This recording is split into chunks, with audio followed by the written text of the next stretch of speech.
She went to deliver a package, but left as the wealthy heir's wife. Welcome to Mr. Ashbourne Golden Narratives, where every story shines with love, drama, and unforgettable twists. Stay with me till the end, you won't want to miss how this one turns out. The funeral programs were still warm from the printer when Ava Jackson pulled up to the Blackwood estate. She'd been delivering sympathy cards and memorial materials for 3 years now, long enough to recognize the particular weight of grief that hung around these deliveries. Long enough to know that behind every ornate gate, someone was learning to live with a hole in their world. What she wasn't expecting was the valet parking, or the jazz quartet, or the champagne fountain.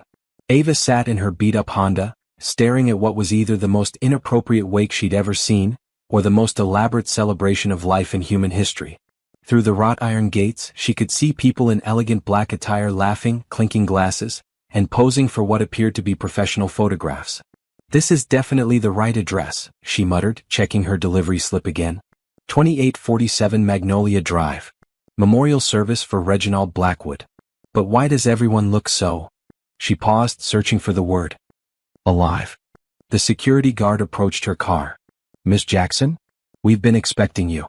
Mr. Blackwood is very eager to begin the session." Session? Ava blinked. "I'm just here to deliver funeral programs." "Of course. The grief counseling session. Right this way."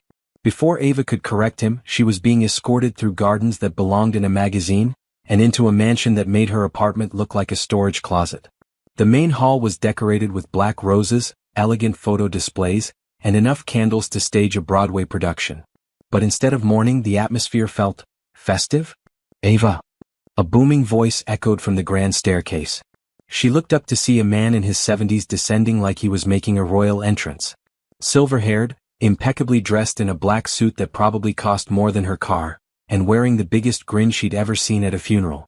"Grandfather, please," came another voice, and Ava's attention shifted to the man following behind. If the grandfather was theatrical, the grandson was his complete opposite. Tall, dark-haired, wearing an expensive black suit that somehow managed to look like a costume he didn't want to be wearing. His expression suggested he was being slowly tortured by the world's most elegant medieval device. "You must be the grief counselor," the grandfather continued, reaching Ava and taking her hands in both of his. "I'm Reginald Blackwood, the dearly departed, as it were. And this," he gestured dramatically toward his grandson, "is James. He's taking my death very badly, as you can see." Ava looked between them, confusion mounting. "But, you're not dead." "Exactly." Reginald clapped his hands together. "You're very perceptive. That's why we need your help. James is having difficulty processing the death of my corporate identity. Today marks the end of my 40-year reign as CEO, and I'm passing the torch to this reluctant heir. He's been in denial about it for months." James stepped forward, and Ava caught the flash of genuine exhaustion in his dark eyes. "I'm sorry, there's been a misunderstanding. We weren't expecting." "Nonsense," Reginald interrupted. "Ava comes highly recommended. Dr. Patricia Henley spoke very highly of your unconventional methods for helping people process major life transitions." Ava's mouth opened, then closed. Dr. Patricia Henley was her grief counseling professor from the psychology degree she'd never finished. The degree she'd abandoned 3 years ago when her father died and left her with a mountain of debt and a delivery job that barely kept her afloat. "Dr. Henley recommended me," she managed. "She said you had a particular gift for helping people confront difficult truths about change and loss," Reginald continued. "She mentioned your thesis on grief as a catalyst for personal transformation was groundbreaking." Ava felt her cheeks flush. That thesis, the one she'd never finished, never submitted, never even completed the research for, had been her father's idea. He'd believed she could change how people understood grief, help them see it as something that could create rather than just destroy. That's. She clutched the envelope of funeral programs tighter. "I'm actually just here to deliver these. Funeral programs." Reginald's eyes lit up. "Perfect. James has been avoiding thinking about the symbolic death of his carefree life. This is exactly the kind of tangible reminder he needs to help him process." James finally found his voice. "Grandfather, I don't need therapy. I need you to stop throwing yourself elaborate fake funerals and let me run the company the way I want to. See?" Reginald turned to Ava with the expression of a man who'd just proven his point. Classic denial. He's not ready to let go of his old identity as the irresponsible playboy heir. "I was never a playboy," James said flatly. I have a PhD in sustainable business practices and I've been waiting for you to retire for 5 years. Which brings us to the anger stage, Reginald continued, completely ignoring him. Ava, would you mind terribly helping him work through this? I've prepared a lovely space in the garden pavilion for your session. Ava looked at James, who was staring at his grandfather with the expression of a man who'd spent his entire life being managed by a theatrical mastermind. There was something in his eyes, not just frustration but a kind of weary acceptance that broke her heart a little. Actually, she heard herself saying, I think I could spare a few minutes. 20 minutes later, Ava found herself sitting across from James in a garden pavilion that was more beautiful than any therapy office she'd ever seen.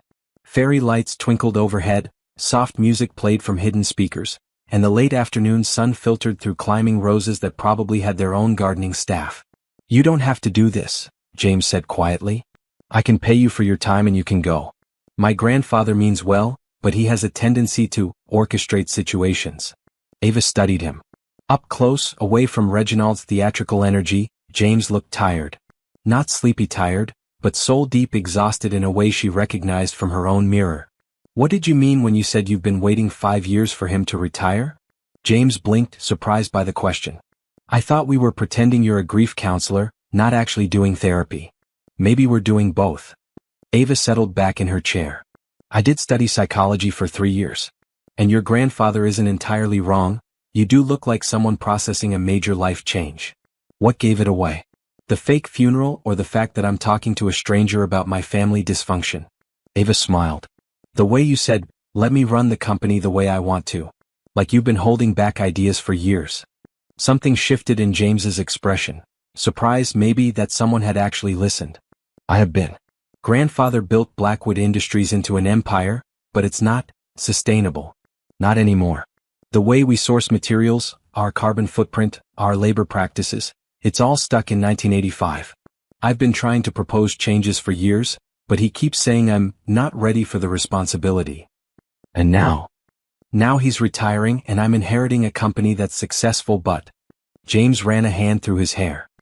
It's successful in ways that keep me up at night. Do you know what it's like to profit from systems you morally disagree with? Ava's chest tightened. She knew exactly what it was like to be trapped in situations that paid the bills but slowly ate away at your sense of self. What would you change? If you could wave a magic wand tomorrow? For the first time since she'd arrived, James's entire demeanor shifted. His shoulders straightened, his voice gained energy, and his eyes lit up with the kind of passion that made Ava forget to breathe for a moment. Everything. We could transition to renewable energy sources within 2 years. Partner with local suppliers instead of exploiting overseas labor. Implement profit-sharing programs. Create the first truly ethical luxury goods company in the industry. He paused, seeming to realize how animated he'd become. Sorry? I tend to get carried away. Don't apologize for caring about something, Ava said softly. That's not getting carried away. That's having a purpose. They looked at each other for a moment that stretched longer than it should have, and Ava felt something flutter in her chest that had nothing to do with the beautiful garden or the fairy lights. What about you? James asked. What do you care about that much? The question hit harder than it should have. Ava found herself looking down at the funeral programs in her lap. Programs for someone else's grief, someone else's loss, someone else's life. I used to think I wanted to help people navigate loss, she said finally. Help them find meaning in the hardest moments of their lives. But I couldn't even figure out how to navigate my own. What happened? Ava surprised herself by answering. My dad died 3 years ago. Sudden heart attack. I was in my final year of psychology, working on a thesis about how grief can be transformative rather than just destructive. Then I experienced it firsthand and discovered that all my theories were just theories. So you became a delivery driver? I became a lot of things. Delivery driver, dog walker, house sitter, freelance organizer. Whatever paid the bills while I figured out how to exist in a world without him. She laughed, but it came out hollow. Turns out grief isn't very transformative when you're too busy surviving to process it. James leaned forward slightly. What would your father think about you helping someone process a fake death at a retirement party disguised as a funeral? The question was so unexpected that Ava actually laughed. A real laugh this time. He'd probably say it was the most psychologically interesting case study he'd ever heard of. Dad loved situations that made people examine their assumptions about normal. Sounds like a wise man. He was. He's actually the one who suggested I study grief counseling. Said I had a gift for helping people see their situations differently. Ava paused. I miss having someone believe in me like that. Maybe, James said carefully, you still have that gift. Just because your own grief is complicated doesn't mean you can't help other people with theirs. Before Ava could respond, Reginald's voice boomed across the garden. How is the session progressing? James, I hope you're being receptive to Ava's guidance. James groaned. He's going to want a full report. What do I tell him? That I'm working through my feelings about increased corporate responsibility? Are you? James met her eyes. Actually, yeah, I think I am. Breakthrough. Reginald announced to the assembled crowd of family, board members, and confused party guests. Ava has helped James begin processing his transition into leadership. I'm so impressed that I'm adding a new clause to my will. Ava and James exchanged glances. They'd spent the last hour in what had turned into a surprisingly genuine conversation about fear, responsibility, and living up to other people's expectations. Now they were back in the main hall, surrounded by people who thought they'd been conducting professional grief counseling. Grandfather, James said carefully, what kind of clause? Reginald's eyes twinkled with mischief. I've decided that before you can inherit full control of Blackwood Industries, you need to complete a comprehensive grief counseling program. With Ava. For 30 days. 30 days. Ava squeaked. And, Reginald continued, clearly enjoying himself, to ensure you take this seriously, I'm requiring that you two live as if you're processing a major life transition together. Like a married couple learning to navigate change. The room fell silent except for the jazz quartet, who kept playing because apparently nobody had told them this wasn't still a party. You want us to pretend to be married? James asked slowly. I want you to explore what commitment means in the face of major life changes, Reginald corrected. Ava, you'll help James process his corporate grief. James, you'll help Ava rediscover her professional passion. And you'll both learn what it means to support another person through transformation. That's... Ava started. Completely insane, James finished. Exactly. Reginald beamed. The best therapy always is. Ava, I'm prepared to pay you $50,000 for 30 days of intensive counseling. Ava's world tilted. $50,000 would pay off her student loans, cover her father's remaining medical bills, and give her enough cushion to maybe, possibly, think about finishing her degree. And James, Reginald continued, if you don't complete the program, I'm leaving the company to your cousin Bradley. Ava saw James's face go pale. Bradley, who embezzled from the children's charity? The very same. Though he was never convicted, so legally he's still eligible to inherit. You're blackmailing us, Ava said. I'm providing motivation, Reginald corrected cheerfully. There's a difference. Blackmail implies malicious intent. I have nothing but love and concern for you both. Grandfather, James said through gritted teeth, you can't just decide two strangers should get married to prove a point about corporate succession. Of course not. That would be ridiculous. Reginald paused for maximum dramatic effect. Which is why I've taken the liberty of having my attorney draw up a marriage contract that becomes legally binding if you two can demonstrate genuine personal growth and mutual support over the next 30 days. You already had a contract drawn up? Ava felt like she was falling down a rabbit hole lined with expensive wallpaper. I'm a very efficient planner. Reginald pulled out an envelope that was definitely not part of her delivery. The terms are quite fair. You both maintain your individual assets. You're both free to annul after the 30-day period, and Ava, you keep the $50,000 regardless of the outcome. James stared at his grandfather. Have you lost your mind? On the contrary, I've never been more clear-headed. You've spent 5 years telling me you're ready for responsibility, but you've never actually committed to anything difficult. You've had 3 serious relationships and ended them all when they started talking about future plans. That's not. And Ava, Reginald turned to her, you've spent 3 years delivering other people's important moments while avoiding your own life entirely. When was the last time you took a risk on something you cared about? Ava opened her mouth to argue and realized she had no answer. 30 days, Reginald continued. You live here, you attend social functions as a couple, you work together on James's transition plan for the company. If at the end you both feel you've grown as individuals and want to annul, you walk away with money and experience. If you've discovered something worth keeping. He smiled. Well, that's up to you. This is emotional manipulation, James said. Yes, Reginald agreed cheerfully. I'm very good at it.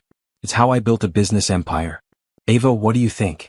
Ava looked around the room, At the crystal chandeliers, the priceless artwork, the crowd of people in clothing that cost more than she made in a month.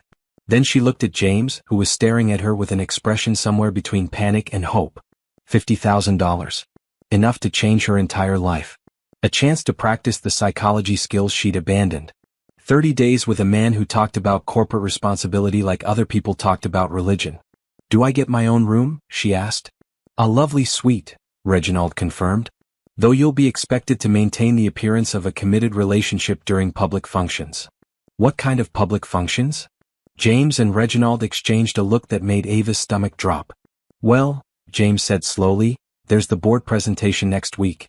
The charity gala on Saturday. The investor dinner on Monday. How many public functions are we talking about? Ava interrupted. Darling, Reginald said, and the endearment in his voice was so warm it caught her off guard. You're about to become a Blackwood. We have public functions the way other people have Tuesday. Ava closed her eyes, took a deep breath, and thought about her empty apartment, her stack of bills, and the psychology textbooks gathering dust on her shelf. If I agree to this insanity, she said, opening her eyes, I have conditions. Name them, Reginald said immediately. First, we tell people the truth about how we met. I'm not starting a fake marriage with a fake meet-cute story. Agreed, James said quickly before his grandfather could object. Second, if at any point this feels unsafe or genuinely harmful to either of us, we stop. No matter what it means for inheritances or contracts. Absolutely, Reginald nodded. And third, Ava took a breath. If I'm going to help James process his corporate transition, he has to actually listen to my suggestions. No humoring the fake therapist. James studied her for a long moment. Are you actually qualified to give psychological advice? Are you actually ready to hear it? Something shifted in the air between them, a moment of mutual recognition that they were both in over their heads but maybe, just maybe, in the same direction. This is either the smartest thing I've ever done or the stupidest, James said finally. Those aren't mutually exclusive, Ava replied. Reginald clapped his hands together. Wonderful. I'll have the contracts prepared immediately. Ava, your belongings will be moved to the estate this evening. James, I suggest you two spend some time getting to know each other before the board meeting next week. You'll need to appear convincingly devoted. As Reginald swept away to terrorize his attorney, Ava and James found themselves alone in the massive hall, staring at each other. So, James said after a long moment, I just agreed to fake marry my grandfather's fake grief counselor to inherit a company I'm not sure I want. And I just agreed to fake marry a stranger to pay off my student loans for a degree I never finished. When you put it like that, it sounds even more insane. Ava grinned. That's good. Insane is what makes for interesting therapy. 3 days into their arrangement, Ava had learned several important things about James Blackwood. He made coffee like he was conducting a scientific experiment, measuring everything precisely and timing each step with military precision. He read 3 newspapers every morning and took notes in margins like he was studying for an exam. And he had absolutely no idea how to be fake married to anyone. You're holding my hand like you're afraid it might explode, Ava whispered as they walked into the company's headquarters for the board meeting. I've never held someone's hand for strategic purposes, James whispered back. What if I'm doing it wrong? There's no wrong way to hold hands, James. There's definitely a wrong way. What if my palm is too sweaty? What if I'm gripping too tight? What if? Ava stopped walking and turned to face him, causing him to stumble slightly. Breathe. We're supposed to be newlyweds, not hostages. Right. Newlyweds. James took a deep breath. How do newlyweds act? Ava considered this. Well, they usually look at each other like they're sharing secrets. What kind of secrets? I don't know. Private jokes. Shared memories. Things that make them smile when no one else understands why. James nodded seriously like he was memorizing instructions for defusing a bomb. Shared secrets. Got it. Should we prepare some in advance? Despite everything, Ava found herself laughing. James, you're overthinking this. Just be yourself. But more relaxed. I don't know how to be more relaxed. Ava studied his face, the careful composure that never quite masked the intelligence in his dark eyes, the way he held himself like he was always prepared for criticism. When was the last time you did something just because you wanted to? What do you mean? I mean, when did you last make a decision based purely on what would make you happy? James was quiet for so long that Ava wondered if she'd overstepped. Finally, he said, I wanted to study marine biology in college. I was fascinated by deep-sea ecosystems, wanted to research coral reef restoration. But it wasn't practical for someone who'd inherit a manufacturing company. Do you ever miss it? Every time I see a documentary about the ocean, he admitted. Which is probably why I'm so focused on making the company more environmentally responsible. It's the closest I can get. Ava felt something shift between them. A moment of genuine connection that had nothing to do with their fake marriage or the board meeting or Reginald's manipulations. That's your secret, she said softly. What? The thing that makes you smile when no one else understands. You're not just the reluctant heir. You're the marine biologist who's going to save the world through ethical manufacturing. James stared at her. How did you? Because I recognize someone who's grieving the life they thought they'd have, Ava said. I've been doing it for 3 years. Before James could respond, the elevator doors opened and they were swept into a conference room full of people in expensive suits who clearly expected them to perform being married. Ladies and gentlemen, James said, his hand finding Ava's with new certainty, I'd like you to meet my wife Ava. And for the first time since this entire surreal situation began, when he called her his wife, it didn't sound completely ridiculous. The Blackwood Industries boardroom was designed to intimidate. Floor-to-ceiling windows overlooked the city, a massive mahogany table dominated the space, and portraits of previous company leaders lined the walls like a gallery of corporate ghosts. Ava had never been in a room where she could feel the net worth of everyone present pressing down on her shoulders. Before we begin, said Patricia Whitmore, a woman whose silver hair was styled with the precision of a military operation, I think we'd all like to hear about James's sudden marriage. Ava felt the room's attention focus on them like a spotlight. Under the table, James's hand found hers and squeezed gently. Ava and I met during a period of significant transition, James said smoothly. She helped me process some complicated feelings about taking on new responsibilities. How romantic, drawled Richard Ashford, a man whose expression suggested he found very little in life actually romantic. And what exactly do you do, Ava? This was the moment Ava had been dreading.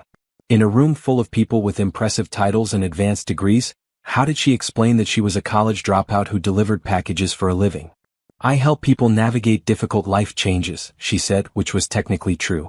She specializes in transition therapy, James added, and Ava felt grateful for the support even as she worried about how many lies they were piling up. How convenient, Patricia said dryly, that James found a therapist right when he needs to prove he's mature enough to run this company.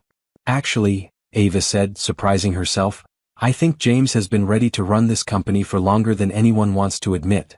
The room went quiet. Ava felt James's hand tense in hers, but she continued. From what I've observed, the question isn't whether he's capable of leadership. The question is whether this board is ready to follow a leader who wants to change how things have always been done. Richard leaned back in his chair. And what changes might those be? Ava looked at James, who was staring at her with an expression somewhere between terror and admiration. Why don't you tell them about the coral reefs? She said quietly. Ava, James warned. Tell them about the marine biology degree you wanted. Tell them about staying up at night thinking about supply chains and carbon footprints. Tell them about the company you actually want to build. For a moment, Ava thought James might shut down entirely. Then something in his expression hardened, not with anger but with resolve. I want to transition Blackwood Industries to 100% renewable energy within 2 years, he said. I want to audit every supplier and partner with companies that meet ethical labor standards, even if it costs more initially. I want to implement profit-sharing programs for all employees, not just executives. The room erupted in murmurs of concern and surprise. James, Patricia said carefully, those are admirable goals, but the financial implications would be significant in the short term and profitable in the long term, James continued, gaining momentum. Sustainable practices aren't just ethical imperatives, they're the future of business. Companies that don't adapt will be obsolete within a decade. And you think this is the right time for such dramatic changes? Richard asked. I think this is the only time, James replied. We have an opportunity to lead instead of follow, to prove that a major corporation can be profitable and responsible. Or we can keep doing things the way we always have and watch younger, more innovative companies take our market share. Ava watched the room carefully. She'd spent 3 years observing people in moments of transition, and she could read the signs of a group processing unexpected information. Some board members looked intrigued. Others looked terrified. These are significant changes you're proposing, Patricia said finally. Yes, they are, James agreed. Ava helped me realize that I've been afraid to propose them because I was more concerned with maintaining stability than pursuing progress. Ava blinked. That wasn't exactly what they discussed, but it wasn't entirely wrong either. And what's your assessment, Ava? Richard asked.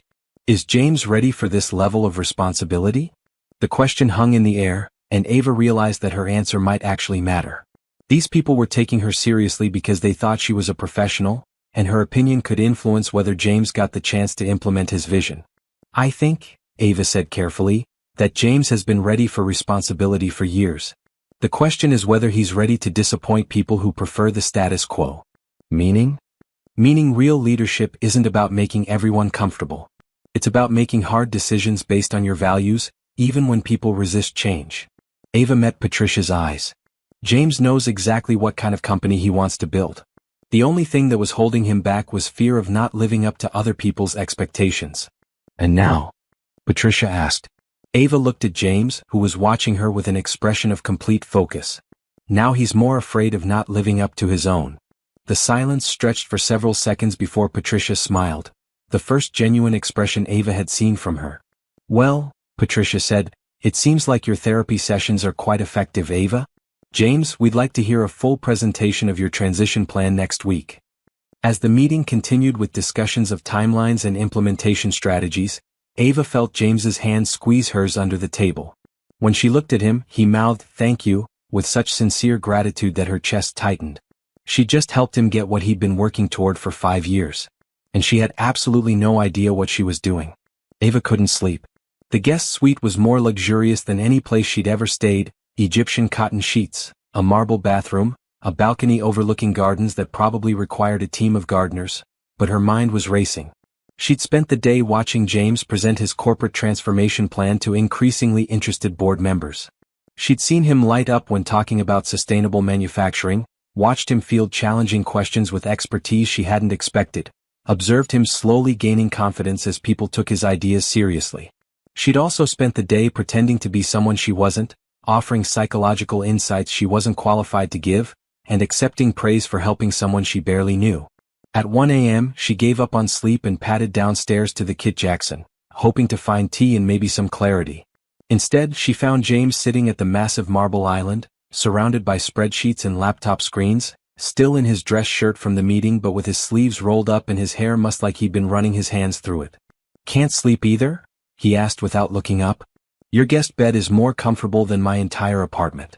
I should be unconscious by now." Ava moved closer, curious despite herself. "What are you working on?" "Trying to figure out how to implement everything I promised today without bankrupting the company." James rubbed his eyes. "It sounds so simple when you say, transition to renewable energy, but the actual logistics." Ava peered at his screens: complex financial projections, supplier research, environmental impact studies. "How long have you been planning this?" 5 years. Maybe longer. "I've been running models and scenarios and backup plans since I graduated." James gestured at the papers. "I know exactly what I want to do. I'm just not sure I'm brave enough to actually do it." "What do you mean?" James was quiet for a moment, then said, "What if I'm wrong? What if I destroy my grandfather's legacy trying to build something better? What if I'm not as smart as I think I am, and I ruin everything for thousands of employees and their families?" Ava studied his profile, the careful line of his jaw, the way his shoulders carried tension like they'd been doing it for years. "What if you're right?" "What?" "What if you're right and you build something amazing, and you prove that companies can be profitable and ethical? What if you save your grandfather's legacy instead of destroying it?" James finally looked at her. "You really think that's possible?" "I think," Ava said, settling onto the stool next to him, "that the James who's been losing sleep for years over supply chain ethics is probably not the kind of person who'd make reckless decisions about other people's livelihoods." "How can you be so confident about someone you met 3 days ago?" Ava smiled ruefully. "Because I've spent 3 years watching people at their most vulnerable moments. You learn to read character pretty quickly when you're delivering sympathy cards and memorial flowers. And you, James Blackwood, are not the kind of person who takes responsibility lightly. Even fake responsibility? Especially fake responsibility. Someone who phones it and wouldn't be sitting here at 1 a.m. trying to make sure his fake business plan won't hurt real people." James stared at her for a long moment. "You're not what I expected." "What did you expect?" "Someone more. I don't know. Professional?" Detached? Therapist-like? Ava laughed. I hate to break it to you, but I'm not actually a therapist. I know. You know? Ava, you deliver packages for a living. I figured that out pretty quickly. James's mouth quirked up in what might have been a smile. What I can't figure out is why you're so good at this anyway. Ava felt heat creep up her neck. Good at what? Seeing people clearly. Asking the right questions. Making me feel like... He paused, searching for words. Like someone actually believes I can do this. Maybe because I can see that you are already doing it. You've been preparing for 5 years. You're willing to take huge personal risks to build something better. Ava shrugged. That's not someone who needs therapy. That's someone who needs support. Is that your professional opinion, Dr. Jackson? That's my completely unprofessional opinion, fake Mrs. Blackwood. They looked at each other across the Kit Jackson Island, and Ava felt something shift between them. Something warmer and more dangerous than mutual understanding. Ava, James said quietly, what happens when this is over? When we've survived 30 days and you take your $50,000 and go back to your real life? The question hit harder than it should have. Ava had been trying not to think about what came after, about returning to her empty apartment and her delivery routes and the bills that would just keep coming even after the student loans were paid off. I don't know, she admitted. I haven't thought past surviving the next 27 days. What if? James hesitated, then seemed to make a decision. What if we actually tried? Not just the fake marriage but the therapy part. I help you figure out what you want to do with your psychology background. You help me become the kind of leader I want to be. James, I can't take your money to provide therapy I'm not qualified to give. Then don't think of it as therapy. Think of it as... He paused, considering. Strategic life partnership? Ava felt her heart do something complicated in her chest. That sounds even more dangerous than fake marriage. Probably, James agreed. But maybe the good kind of dangerous. They sat in comfortable silence for a moment, surrounded by the quiet hum of the mansion at night and the glow of laptop screens full of plans for changing the world. James? Ava said finally. Yeah. For what it's worth, I think your grandfather is right about one thing. You have been avoiding commitment. But not because you're afraid of responsibility, because you're afraid of committing to the wrong things and getting stuck there. James turned to look at her fully. How do you know that? Because I've been doing the same thing for 3 years. Avoiding finishing my degree, avoiding any job that might become permanent, avoiding any decision that might close off other options. Ava smiled ruefully. Turns out grief makes some people cling to everything and other people refuse to hold on to anything. Which are you? I'm working on figuring that out. James nodded slowly. Maybe we can figure it out together? As fake spouses? As real partners who happen to be fake married. Ava felt something warm unfold in her chest. Hope, maybe, or possibility, or just the relief of being understood by someone who was as confused about their life as she was about hers. Okay, she said. But if we're doing this, we do it right.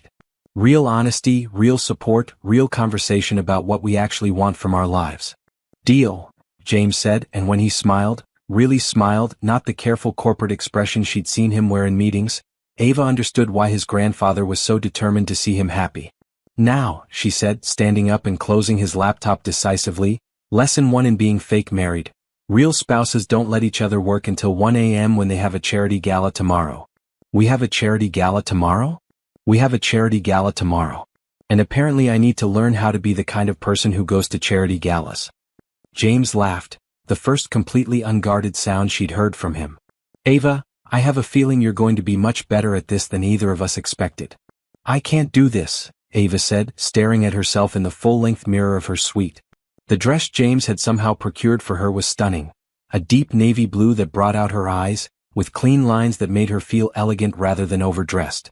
But it was also clearly expensive enough to feed her for several months, and she felt like she was playing dress-up in someone else's life. Ava? James's voice came through the door. The car will be here in 10 minutes. I'm having a crisis, she called back. What kind of crisis? Fashion crisis or existential crisis? Despite her panic, Ava smiled. 3 days of intensive fake marriage had taught James to recognize the difference. Existential. With fashion undertones. Can I come in? Ava opened the door to find James in a black tuxedo that was so perfectly tailored it probably had its own zip code. He looked like he'd stepped out of a magazine, except for the genuine concern in his eyes. You look beautiful, he said simply. I look expensive. There's a difference. Ava, You've been beautiful every day I've known you. The dress just matches the setting. She felt heat creep up her neck. James, I don't know how to be around these people. I don't know their social rules or their cultural references or their everything. What if I embarrass you? James stepped closer, his expression serious. What if you don't? What if you're exactly what this stuffy charity gala needs? Someone who actually cares about people instead of just tax deductions. How do you know I care about people? Because you've spent the last 3 days helping a stranger restructure his entire worldview out of pure kindness. Because you ask follow-up questions when I talk about things that matter to me. Because you noticed that Mrs. Henderson, our housekeeper, was limping and insisted we call her doctor. James paused. And because you're panicking about embarrassing me instead of worrying about whether these people will accept you. Ava blinked. When did you become so observant? When I started paying attention to someone who was paying attention to me. The moment stretched between them, warm and electric, until Ava's practical nature reasserted itself. What if someone asks me specific questions about psychology or therapy? Then you give them the same kind of thoughtful, honest answers you've been giving me. Ava, you may not have finished your degree, but you understand people better than most licensed professionals I've met. How can you say that? You barely know me. I know that you saw through my corporate mask in about 10 minutes. I know that you asked exactly the right questions to help me articulate things I've been thinking about for years. I know that you're kind and smart and brave enough to take on a completely insane situation to help a stranger. James smiled. And I know that anyone at this gala would be lucky to have a real conversation with you. Ava felt something loosen in her chest. You're very good at the supportive husband thing. I'm learning from an excellent teacher. James? Yeah. If this goes badly tonight, we blame your grandfather. Deal. And Ava? Yeah. If this goes well tonight, we take credit for being brave enough to try something completely ridiculous. The charity gala was everything Ava had expected and nothing she was prepared for. The ballroom glittered with crystal and candlelight, women in gowns, men in tuxedos discussing business deals between the appetizer course and the silent auction. Ava had been holding her breath for 2 hours, waiting for someone to expose her as a fraud. Instead, something unexpected was happening. People were actually talking to her. So you work in transition therapy? Asked Eleanor Vanderbilt, a woman whose diamond earrings probably had their own security detail. How fascinating. I've been struggling terribly with my son's decision to become a chef instead of joining the family investment firm. That sounds like a difficult adjustment, Ava replied, falling back on the listening skills she'd learned in her psychology classes. How are you processing the difference between what you expected and what's actually happening?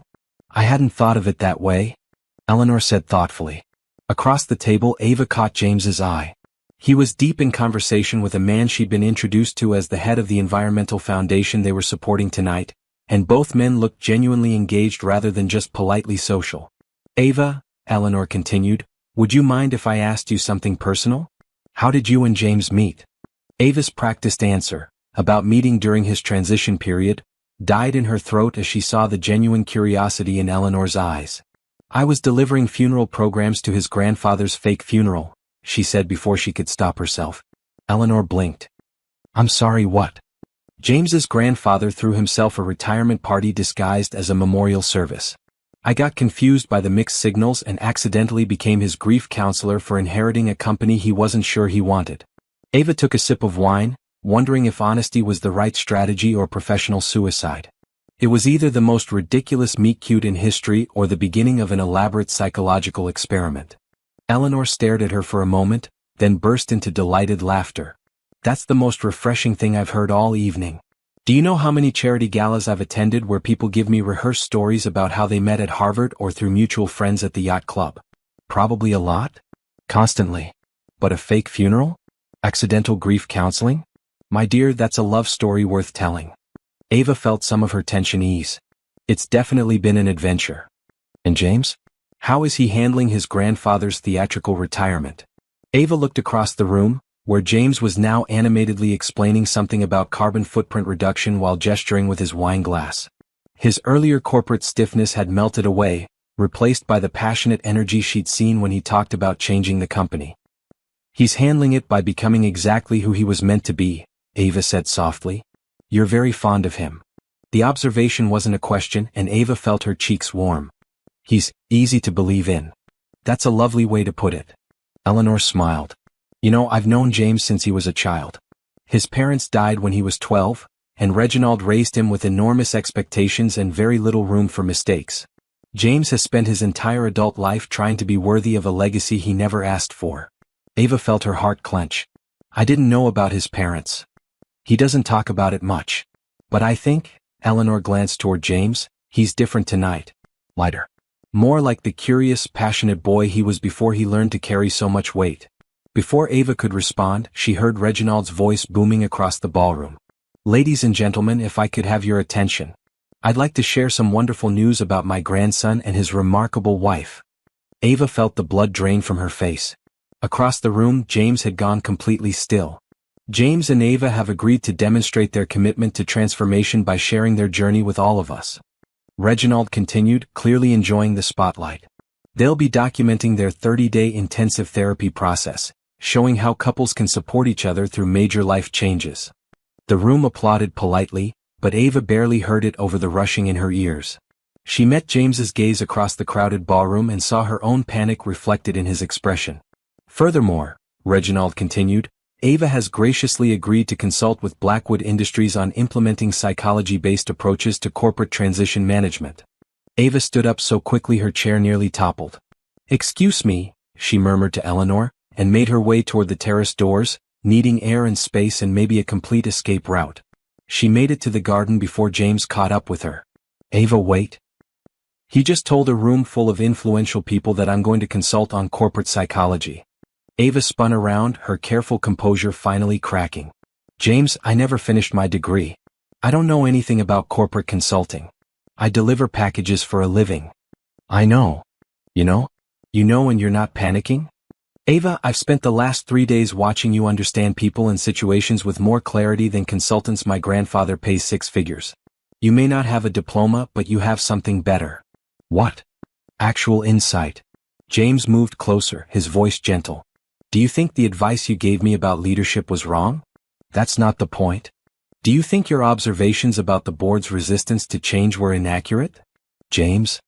Do you think Eleanor Vanderbilt needed someone with a PhD to help her think about her relationship with her son differently? Ava stared at him, frustration and fear and something dangerously close to hope warring in her chest. That's not how the world works, she said finally. People don't hire college dropouts to solve their problems. Maybe they should. You're being naive. Maybe you're being scared. The words hung between them, gentle but direct, and Ava felt something crack open in her chest. Of course I'm scared, she whispered. I'm terrified. 3 days ago I was delivering someone else's funeral programs, and now I'm supposed to be a corporate consultant and a fake wife and somehow figure out how to be the person your grandfather thinks I am. Ava, James said, stepping close enough that she could see the flecks of gold in his dark eyes, what if you're already that person? What if you've always been her, and you just needed the right situation to see it? What if I'm not? What if I mess this up for both of us? Then we mess it up together. James reached for her hands, and this time there was nothing strategic about it. Ava, these 3 days have been the first time in years that I've felt like I could actually become the person I want to be. Not because you're a professional therapist, but because you see me clearly and believe I can do better. James? I know this is crazy. I know we barely know each other. I know my grandfather manipulated us into this situation for his own entertainment. James's thumb traced across her knuckles. But what if we're both exactly where we need to be? Ava looked into his eyes and saw the same terrifying possibility she was feeling, that maybe, just maybe, this ridiculous fake marriage was the most real thing that had happened to either of them in years. Your grandfather is going to be insufferably smug if we actually fall for his scheme, she said softly. Probably, James agreed. Is that enough reason not to? Ava thought about her empty apartment, her abandoned thesis, her 3 years of playing it safe and getting nowhere. Then she thought about the way James lit up when he talked about changing the world, the way he'd looked at her like she was someone worth listening to, the way he'd spend hours researching sustainable business practices because he actually cared about doing the right thing. No, she said finally. But I need you to understand something. If we're going to do this, really do this, I need to know you see me for who I actually am, not who your grandfather thinks I am or who I might become with the right opportunity. Who are you actually? Ava took a breath and chose honesty. I'm someone who's been afraid to finish anything important for 3 years. I'm someone who chose delivering packages over taking risks because grief made me afraid of caring too much about outcomes. I'm someone who has strong opinions about how people should live but hasn't been brave enough to apply them to my own life. James nodded slowly. And who do you want to be? I want to be someone who helps people see their situations clearly instead of just surviving them. I want to finish what I started. I want to take risks on things that matter. Ava paused. And I want to find out what happens when someone believes in me the way you've been pretending to. Ava, James said, his voice rough with something that might have been relief, I haven't been pretending. The distance between them disappeared, and Ava realized that somewhere between grief counseling and board meetings and midnight conversations about corporate ethics, she'd started falling for her fake husband. This is either going to be wonderful or a complete disaster, she whispered. Those aren't mutually exclusive, James replied, echoing her words from 3 days ago. And when he kissed her in the garden of his grandfather's estate, surrounded by the sound of distant music and the scent of roses, Ava thought that maybe, just maybe, the best things in life were worth risking disaster for. Ava woke up in her own bed, alone, with the taste of champagne and possibility still lingering from the night before. For a moment, she let herself stay suspended in the warm memory of James's kiss, the way he'd looked at her like she was something precious and surprising. Then reality reasserted itself with the subtlety of a freight train.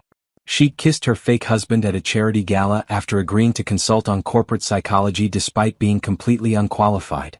In approximately 6 hours, she was supposed to meet with Blackwood Industries' executive team to discuss psychological approaches to organizational change. Ava buried her face in the Egyptian cotton pillows and groaned. A soft knock interrupted her crisis. Ava? Are you awake? James's voice through the door sounded uncertain, like he wasn't sure what last night meant in the light of day. I'm awake, she called. But I'm having regrets.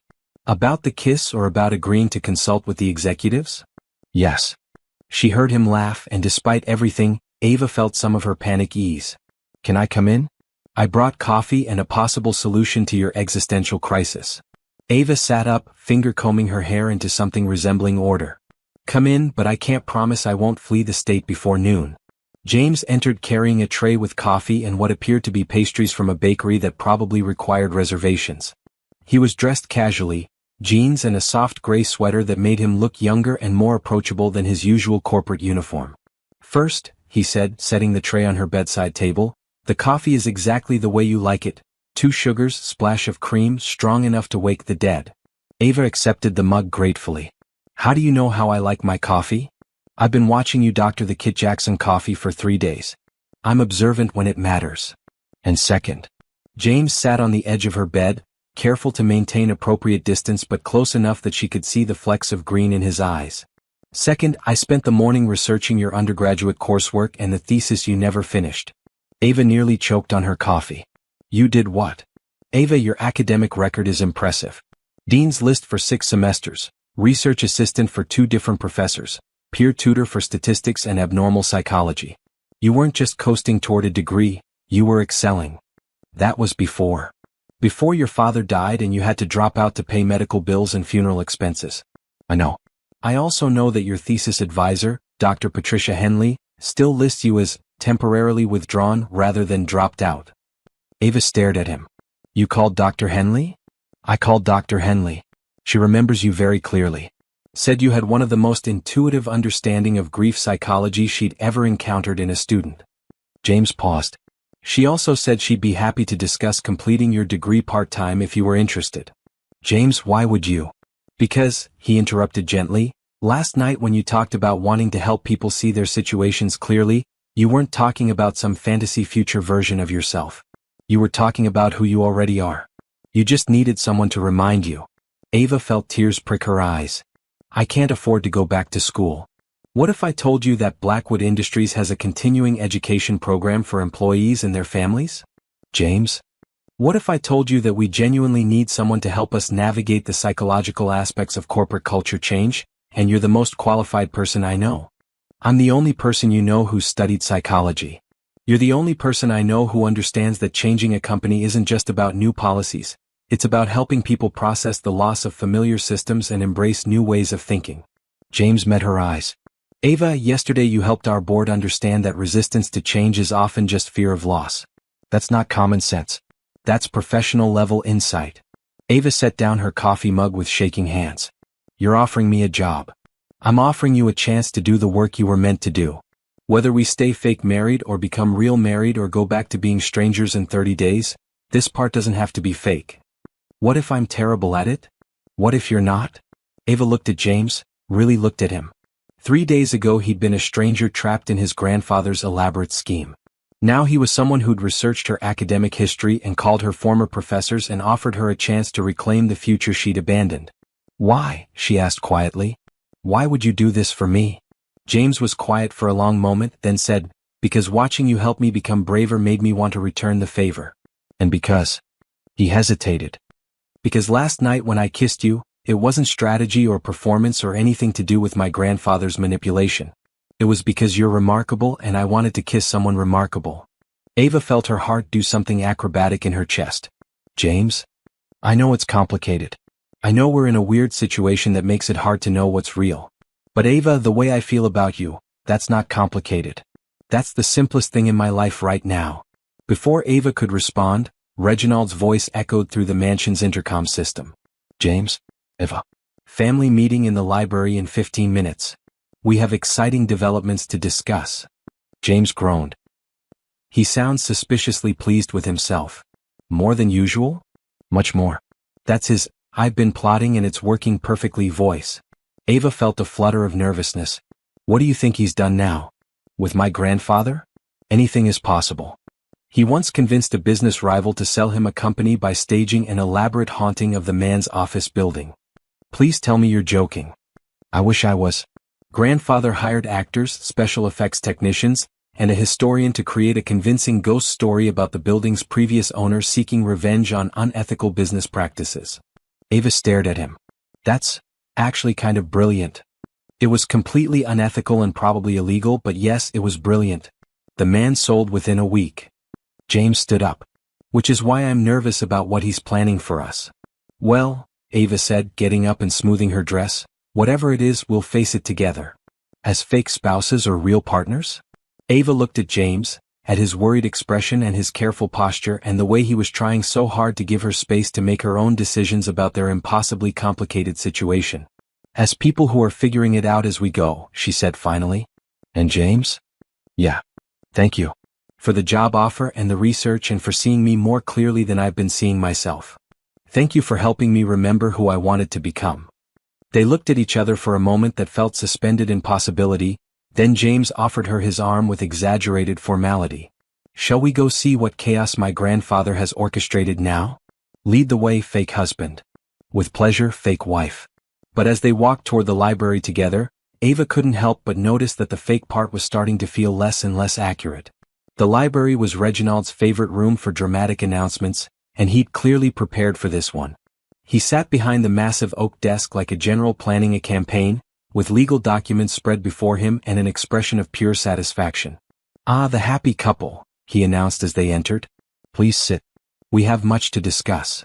Ava and James settled onto the leather sofa across from the desk, and Ava noticed that James automatically positioned himself closer to her, like they'd become a unit without discussing it. Grandfather, James said warily, you look far too pleased with yourself. What have you done? I've been busy this morning, following up on last night's very successful gala. Reginald shuffled his papers with theatrical precision. Ava, your conversation with Eleanor Vanderbilt was quite impressive. She's already called 3 other board members to discuss bringing you on as a permanent consultant. Ava felt her stomach drop. She called board members? Oh yes. Apparently your insights about helping families navigate generational transitions were exactly what she needed to hear about her son's career change. Word travels fast in our circles when someone provides genuinely useful advice. But I'm not qualified. Which brings me to my next point, Reginald continued smoothly. I've spoken with Dr. Patricia Henley about your academic situation. Ava and James exchanged glances. You called my thesis advisor? Lovely woman. Very impressed with your work, even unfinished. She's agreed to serve as an independent supervisor for your consulting work while you complete your degree part-time. Reginald leaned back in his chair, clearly enjoying their stunned expressions. The university has a program for students completing degrees after life interruptions. You could graduate within 18 months. Grandfather, James said slowly, what exactly are you proposing? I'm proposing that Ava's accidental career as a grief counselor become an intentional career as a transition specialist. Corporate psychology is a growing field, and someone with her intuitive understanding of how people process change would be invaluable. Ava felt like the world was tilting sideways. You're offering me an actual career? I'm offering you the chance to build the career you were meant to have. With full support, appropriate compensation, and the opportunity to work with companies that are genuinely committed to positive change. This is all happening very fast, Ava said faintly. The best opportunities usually do, Reginald replied. Which brings me to the final development. James groaned. There's more? The marriage contract I had prepared includes some interesting clauses I haven't mentioned yet. Ava felt her heart start racing again. What kind of clauses? If you two complete the 30-day period and choose to remain married, Ava becomes a full partner in all of James's business decisions. Not a spouse who's consulted occasionally, but an actual business partner with equal authority over company direction. The library fell silent except for the ticking of an antique clock. You want to give me half of James's inheritance? Ava asked. I want to give you both the chance to build something together that's better than either of you could create alone. Reginald's expression grew serious. James, you're brilliant at sustainable business theory, but you've never had to convince skeptical people to embrace change. Ava, you understand human psychology and transition dynamics, but you've never had the resources to implement solutions on a large scale. So you think we should run a company together? James asked. I think you should have the option. The contract doesn't require you to stay married or remain business partners after the 30 days. It just ensures that if you choose to, you'll both have equal power to make it work. Ava looked at James, who was staring at his grandfather with something between admiration and exasperation. You planned this, James said. All of it. The fake funeral, the mistaken identity, even Ava's delivery route. You orchestrated this entire situation. Reginald's smile was pure mischief. My dear boy, I planned the opportunity. What you two choose to do with it is entirely up to you. How? Ava asked.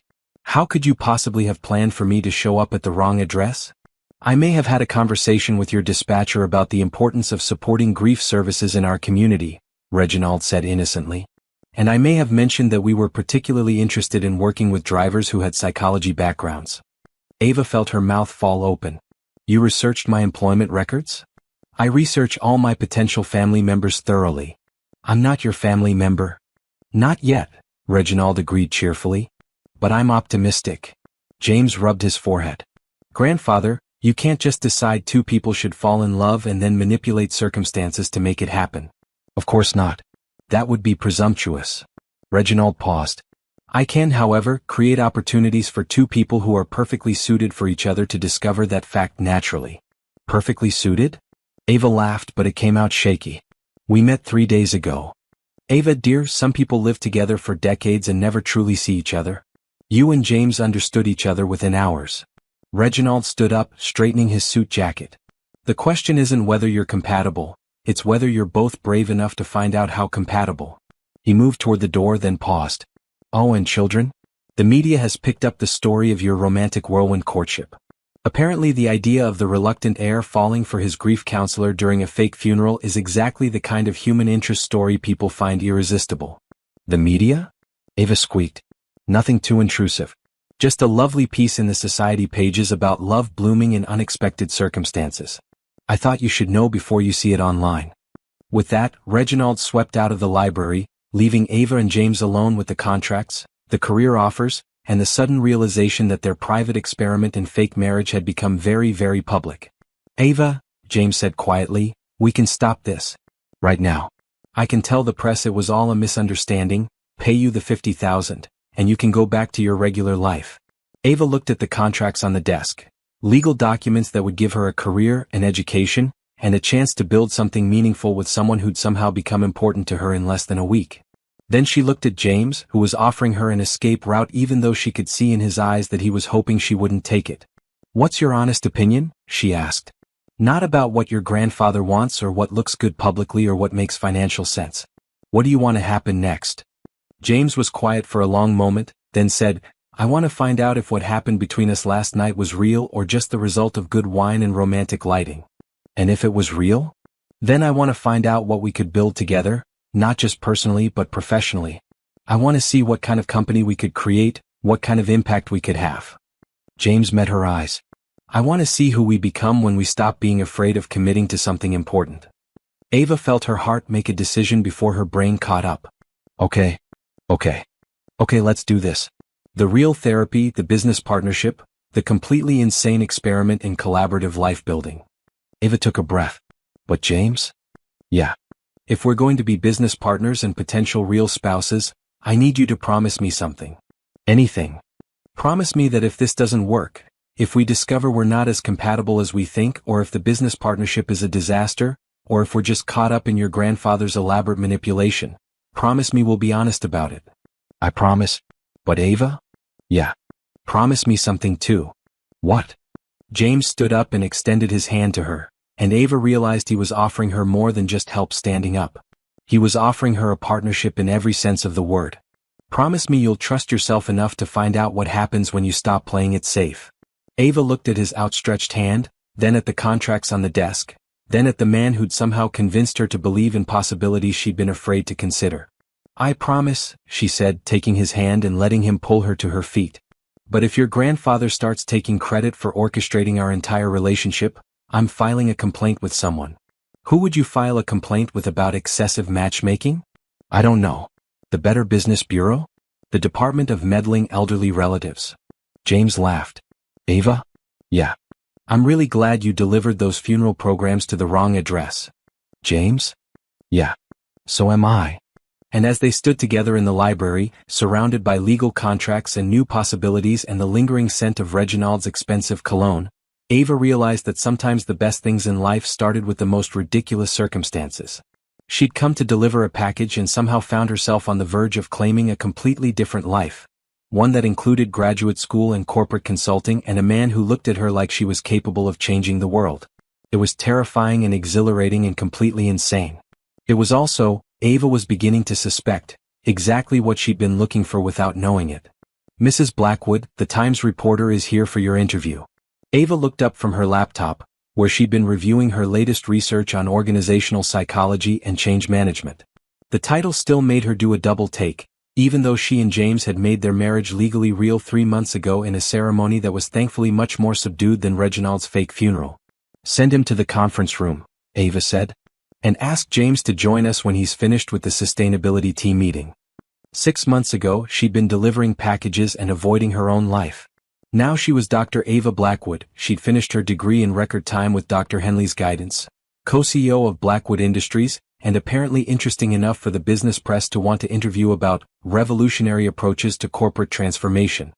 The company's transition to ethical practices had been challenging, expensive, and more successful than even James had projected. Their employee satisfaction rates had skyrocketed. They'd landed 3 major contracts with companies specifically seeking sustainable suppliers, and their profit margins were actually improving as operational efficiency increased. More importantly, Ava had discovered that helping organizations navigate change was exactly as rewarding as she'd hoped it would be. Ava. Reginald's voice preceded him into her office by about 30 seconds. How's my favorite fake daughter-in-law turned real business genius? Your only daughter-in-law is doing well, Reginald. How's retirement treating you? Magnificently. I've taken up ballroom dancing and started a blog about successful corporate succession planning. Did you know people pay quite well for advice about transitioning family businesses? Ava laughed. I should have guessed you'd turn your meddling into a profitable venture. It's not meddling when it works this well, Reginald said, settling into the chair across from her desk. Speaking of which, how are things with my grandson? Ava felt warmth spread through her chest, the same feeling she got every morning when James brought her coffee exactly the way she liked it, every evening when he asked about her day with genuine interest, every time he looked at her like she was the best surprise he'd ever received. Good, she said simply. Really good. Excellent. Because I have another proposal for you too. Ava groaned. Reginald, what have you done now? Nothing yet. But James mentioned that you're both interested in expanding your consulting work internationally, and I happen to know a lovely couple in Scotland who own a sustainable textile company and are struggling with some transition issues. Absolutely not, Ava said firmly. We are not letting you orchestrate our business development. But they have a castle. No. With a romantic tower suite. Reginald, no. Fine, he sighed dramatically. But if you change your minds, I'll be happy to make introductions. James appeared in the doorway just in time to hear the end of the conversation. What's my grandfather trying to orchestrate now? International expansion with a side of Scottish castle romance, Ava replied. Ah. James kissed the top of her head with a casual affection that still made Ava's heart skip. Subtle as always, grandfather. I prefer to think of myself as efficient, Reginald said. Why waste time on small opportunities when magnificent ones are available? James and Ava exchanged glances, the kind of wordless communication they developed over months of working together, living together, and learning to build something real out of their grandfather's elaborate fiction. Actually, James said, Ava and I have been talking about expanding internationally. Just not through your matchmaking services. We want to build our own opportunities, Ava added. Together. Reginald beamed. Even better. Though if you need any advice about romantic European business travel, we'll manage, Ava and James said in unison. Later, after the reporter had left and Reginald had departed to terrorize someone else with his helpful suggestions, Ava and James sat in their office, the space they created by knocking down the wall between two smaller offices, creating something that was uniquely theirs. Do you ever think about what would have happened if I'd delivered those programs to the right address? Ava asked, looking out at the city skyline. James considered this. You'd probably still be delivering packages, I'd probably still be afraid to implement my sustainability plans, and my grandfather would probably be plotting some other elaborate scheme to get me married off. Do you think we would have met some other way? Honestly? James turned to face her fully. I think we would have kept almost meeting for years. You'd deliver something to my building, I'd be in a coffee shop you frequent, we'd end up in the same bookstore section. But we would have been too caught up in our own fears to actually see each other. Ava smiled. You think your grandfather saved us from years of near misses? I think my grandfather recognized something we were too scared to see for ourselves. Which was? James reached for her hand, not strategically, not for appearance, but with the easy affection that had developed between them over months of shared morning coffee and late-night planning sessions and learning to trust each other with their real fears and hopes. That we're both people who care deeply about making things better, and we're better at it when we're not trying to do it alone. Ava felt the familiar flutter in her chest that happened every time James said something that made her feel truly understood. You know what's funny? What? I came here to deliver funeral programs for someone who wasn't actually dead, and I ended up finding the life I thought I'd lost when my father died. James squeezed her hand. Your father would be proud of you, you know. Of who you've become, what you've built. I think he'd like you too, Ava said softly. He always said I needed someone who'd challenge me to be braver. Is that what I do? Every day. What about me? What do I do for you? James was quiet for a moment, then said, You make me feel like the person I've always wanted to be is someone worth becoming. They sat in comfortable silence, watching the sun set over the city they were working to make a little bit better, surrounded by the evidence of what they'd built together. Business plans and research papers and framed photos from their actual wedding, which had been blissfully free of fake funerals or theatrical manipulations. Ava? James said eventually. Yeah. I love you. It wasn't the first time he'd said it, but Ava still felt her heart do that acrobatic thing it had been doing since the night he'd first kissed her in his grandfather's garden. I love you too, she replied. Even if your grandfather is probably listening through the intercom right now feeling smug about his successful matchmaking. James's voice drifted from the hidden speakers around the office. I prefer to think of it as strategic relationship consulting. Ava and James burst into laughter. Reginald. Ava called toward the ceiling. Stop eavesdropping on your tenants. You're not tenants, you're family. And I was just checking to make sure you were both settling into married life appropriately. How long has he been listening? James asked. Probably since we got back from lunch, Ava replied. He's very thorough in his meddling. Should we be concerned? Ava looked around their office, at the evidence of their shared work, their combined vision for ethical business practices, the life they'd built together out of the most ridiculous circumstances imaginable, and felt nothing but gratitude for the dramatic old man who'd orchestrated their meeting. No, she said, pulling James closer for a kiss that was definitely not for show. I think we should send him a thank you card. What would it say? Thank you for the fake funeral. It led to a real life. James laughed against her lips. He'd frame it. He absolutely would. And somewhere in the walls of the Blackwood mansion, Ava was certain she could hear the sound of Reginald Blackwood planning his next magnificent interference in someone else's love story. But for now she was content to focus on her own, the one that had started with a wrong delivery and led to exactly the right place.